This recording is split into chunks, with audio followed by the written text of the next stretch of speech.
LG 에너지 솔루션 2022년 3분기 누적 실적을 스루풋 회계로 분석을 해서 소개를 하도록 하겠습니다. 하단에 나와 있는 내용 참조해 주시고요. 구독, 좋아요 꼭 부탁드리겠습니다. 그리고 1.5배속을 보시기 편할 것 같습니다. 매출이 15.9% 증가했습니다만은 영업손실이 240%가 더 증가했습니다. 영업이익 손실이 더 벌어졌다는 얘기죠. 매출은 증가했음에도 불구하고 적자폭은 더 커졌다. 이런 게 3분기 그 누적 실적이 되겠습니다. 매출 증가보다 WCAI 가공비 배부 재고자산 증가가 더 높습니다. 바람직한 재고 관리에 실패하고 있다. 이렇게 일단 진단해 볼 수 있겠습니다. 매출은 7조 4천억 원대로서 삼성 SDI가 이 에너지 솔루션 부분이 있고 또 반도체 부분이 있기 때문에 정확하게 이 매출액만 가지고 비교하기는 좀 어려울 것 같습니다. 일단 15.9%가 증가했고요. 매출 원가는 51.7%나 크게 증가했습니다. 이것도 뭔가가 원재료 가격이 크게 상승했다. 이것으로도 이렇게 좀 볼 수가 있겠죠. 판매 관리비는 거꾸로 줄였거든요. 그럼에도 불구하고 매출 원가가 이렇게 높다고 하는 것은 원재료 가격이 아마 크게 상승했을 것이다. 이 원가 회계를 보더라도 이렇게 추정을 해볼 수 있겠어요. 영업 손실이 879억 원이었는데 이게 3,940억 원으로 손실이 크게 증가해 버렸습니다. 원가 회계에 의한 기초를 해서 스루풋 회계로 분석한 내용을 말씀드리면은 매출에 비례하는 매출 재료비 그게 60.2%나 크게 더 증가했습니다. 스루풋 쪽의 매출 재료비로 보면은 그래서 스루풋은 당연히 감소한 거고요. 스루풋률은 무려 19.5%나 하락을 했습니다. 이 정도면 큰 추락이라고 할 수 있겠죠. 마진율이 한마디로 굴러 떨어졌다. 이렇게 이제 볼 수 있겠죠. 추락했다. 운영 비용은 19.1%를 줄였습니다만은 그래서 영업 손실 4,587억 원으로서 원가 영업 손실보다 642억 원이 더 손실이 난 금액입니다. 이것은 역시 가공비 배부 재고 자산이 크게 증가했기 때문입니다. WCAI 가공비 배부 재고 자산이 3,651억 원이나 크게 증가를 했습니다. 이것이 원가 회계 영업이익보다 스루풋 손익이 적게 나오는 원인이 되겠습니다.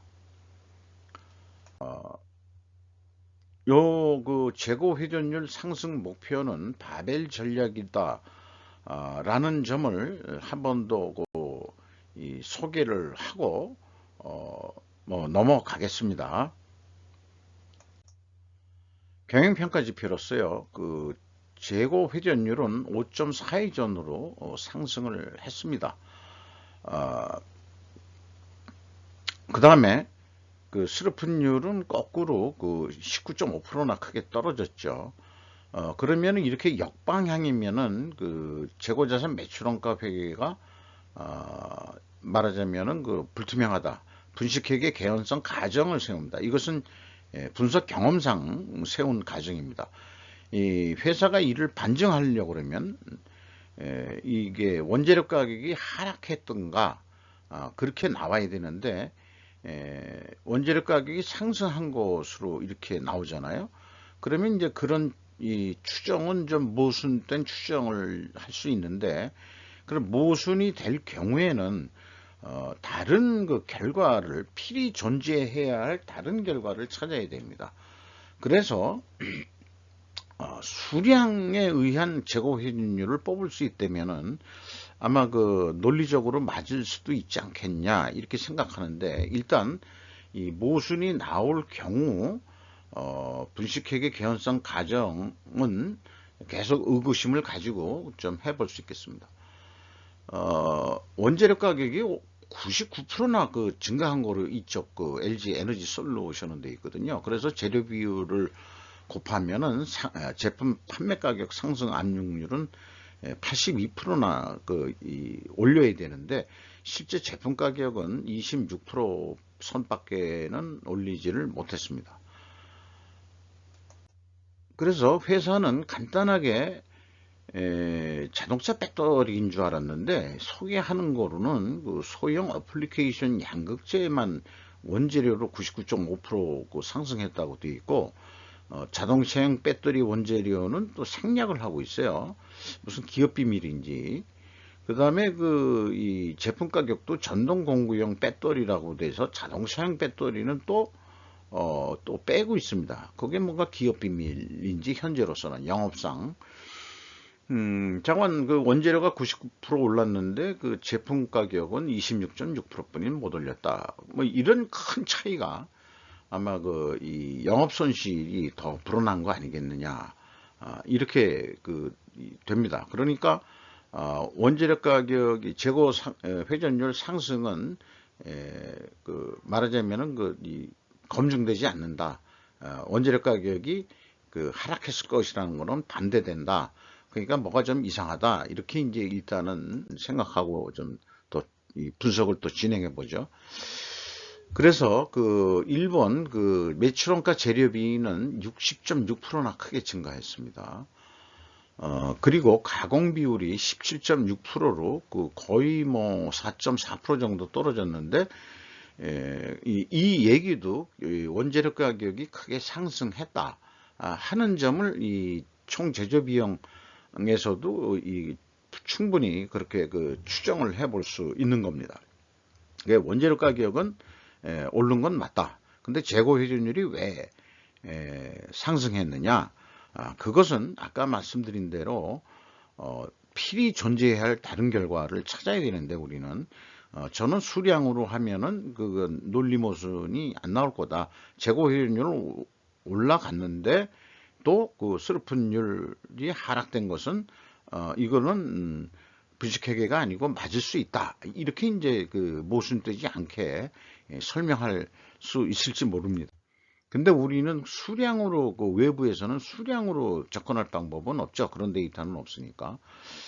그래서 이 1단계, 2단계, 3단계 모두 이 재고자산 회계 투명성은 3단계까지 입증이 됩니다. 그리고 인건비가 9,776억 원이 집행이 됐는데 무려 44.6%가 증가했고요. 직원 수가 1,497명이 증가했어요. 이러면 분명히 생산시설, 공장 증설이 있었다. 이렇게 봅니다. 그래서 일단 공장 증설이 되면은 그걸 시운전도 해봐야 되고, 그러니까 직원들을 놀릴 수 없고 새로 1,500명가량이나 뽑았는데 아마 팔릴지 안 팔릴지는 모르지만 그 공장을 시운전하기 위해서 생산량이 크게 증가한 거 아니냐. 뭐 이렇게 판단이 되기도 합니다. 그러나 제 생각에는 조금만 생산하고 놀렸어야 된다. 이렇게 좀 기존 공장을 놀리든지, 그래서 생산량을 줄여가지고 재고 증가를 좀 더 줄였어야 된다. 이렇게 좀 말씀드릴 수 있겠어요. 지급 수수료는 30.2%가 증가했습니다. 이렇게 3분기까지의 실적을 통해 가지고 연말 매출액을 예측해 보면은 이거를 납품한다고 비유를 하면은요, 1,000만 원짜리 계약을 할 수 있다. 그러면은 원래 요거 1,024만 원의 견적을 내야 이제 손익분기점 선으로 될 수 있는데, 이게 이제 이렇게 견적을 내도 가격을 좀 더 올리자 해도 결국 깎이면은 이게 35만 8,865원이 적자가 난다. 그러면은 흑자를 내려면은 어떻게 해야 될 거냐? 1조 원 정도를 더 매출을 해야 됩니다. 10%. 그럴 경우에 재고가 좀 증가했으니까 10% 줄인다. 이런 거로 했을 때는 예상보다 1조 원이나 매출이 증가했는데도 기대치만큼은 이익이 안 날 거다. 이게 이제 원가 회계의 맹점이라고 볼 수 있습니다. 그 재고가 감소하면 영업이익이 감소한다는 거죠. 그래서 그 무의식중에 우리는 이 원가 회계를 하다 보면은 재고를 늘려야 된다 하는 거가 나오게 됩니다. 그러나 또 재고가 많이 늘면은 어떻게 돼요? 돈이 많이 묶여 있으니 이게 또 안 좋은 거다 해가지고 선과 악이라고 그러면은 그게 공존하고 있는 모순된, 그러니까 모순된 상황을 연출하게 하는 것이 원가회계다. 이렇게 말씀드릴 수 있겠어요. 그러면 이제 스르프스로 접근한다고 그러면은 그 손익분기점 산식에 의해서는 거의 11조 원을 매출을 해야 똔똔이다. 이렇게 이제 그 매출 예측액을 목표를 뽑아볼 수 있겠어요. 3분기까지 7조 4천억 원 했는데 한 4조 원대를 더 어떻게 할 수 있겠냐. 일단은 이 매출 재료 비율을 낮춘다고 하는 것은 그 판매 가격을 올린다는 거로 이렇게 해봤습니다. 그리고 재료비 가격은 더 이상 안 오른다고 봤고요. 그러면은 제한을 한 10조 원에 이것도 할 수 있다. 이렇게 볼 수 있습니다. 그래서 이것도 마찬가지로 1,000만 원에 계약이 된다면은 한 13만 5천 원 남는 거로 그렇게 계획을 세워볼 수 있는데, 역시 앞장에서 소개한 대로 재고 회전율을 저는 오늘도 내일도 기업은 재고 회전율을 상승시켜야 된다는 것을 주장하는 사람이니까 7회전을 성공한다면은 4.4% 증분율로 말하자면은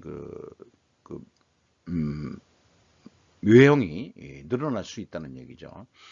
그래서 이 10조 원의 계약이 됐다 하더라도 한 8천억 정도 7회전만 하면은 그래서 한 4,104억 원 정도의 이익을 낼 수 있다.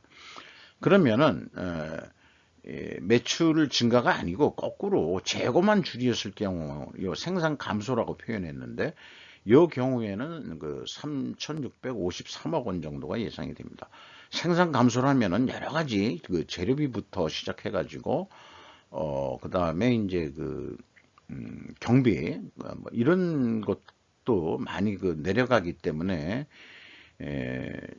4.4%만큼 이 비율적으로 내린 겁니다. 여기 이 비율대로 가공비하고 판매 관리비를. 그래서 그러면은 이 맥시멈과 미니멈 사이가 451억 원 어떤 범위 내에서 결정이 될 것이다. 영업이익은 그렇게 예측해 볼 수 있겠습니다. 주가는 이 연초 50만 4천 원에서 61만 2천 원이 됐습니다. 10만 원 돈이 올랐네요. 자동차 배터리들이 잘 나가고 있어요. 성과는 뭐 안 좋더라도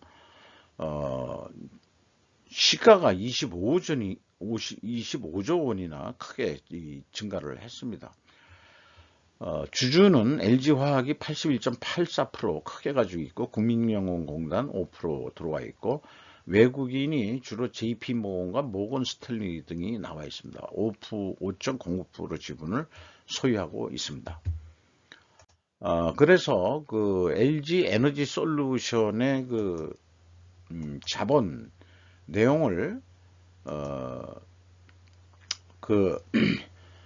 좀 소개를 할까 하는데요.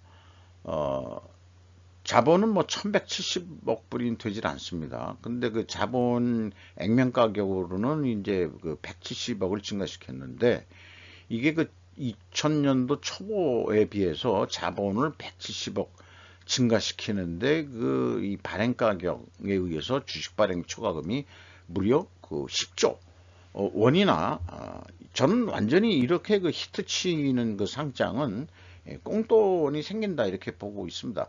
아마 이 정도 10조 원이나 들어왔으니까 제 생각에는 공장 증설도 하고 그다음에 이제 공격적인 생산량을 늘리고 또 뭐 이러는 거 아니겠느냐. 그래서 결국 계속 손실이 증가하고 있는데 제 생각에는 이런 여유가 생산량을 증대하고 시장 점유율 경쟁으로 판매 가격은 덤핑질을 할지도 모른다. 그런 생각이 있어요. 일단 시장을 잠식해 놓고 그 다음에 이제 또 손익을 따지게 되든지. 그래서 결성금은 계획된 또는 의도된 영업 전략이냐, 아니면은 그렇게 그 꽁돈이 10조 원이나 들어와 있어서 펑펑 낭비하고 있는 거 아니냐, 방망경영 아니냐. 이 두 가지 질문 사이에 그 진실치가 얼마나 있을지 참 매우 궁금합니다. 그래서 아까 그 이 수량상으로 해봐야 된다는 거를 논리적으로 그 얘기를 하면은요, 이 원인 결과거든요. 그래서 우리는 이 원재료 가격이 상승했을 거라고 보는데, 아니, 인하가 됐을 거라고 추정했는데, 그게 모순이 됐죠. 그래서 그렇다면은, 이게 그 필히 존재할 다른 결과를 찾아야 되거든요. 그래서 그 수량으로 저는 접근을 해야 된다. 이걸 논리적으로 좀 표현을 만들어서 표현하면은 이렇게 되겠습니다. 이거는 이제 원가 회계하고 그 다음에 이제 이 스루프트 회계를 의도하지 않은, 또 그 다음에 이쪽은 스루프트 회계는 의도된 쪽으로 해서 스루프트 회계가 우리의 요구 또는 니즈에 더 적합한 결과를 목표로 한다는 것을 이렇게 그 비교를 해 가면서 좀 더 추가로 소개를 해 드렸습니다. 회계는 논리적 사고 연습에 훌륭한 교재가 될 수 있다고 저는 믿습니다. 이상 LG 에너지 솔루션 2022년도 3분기 누적 실적을 스루프트 회계로 분석을 해서 소개를 해 드렸습니다. 감사합니다.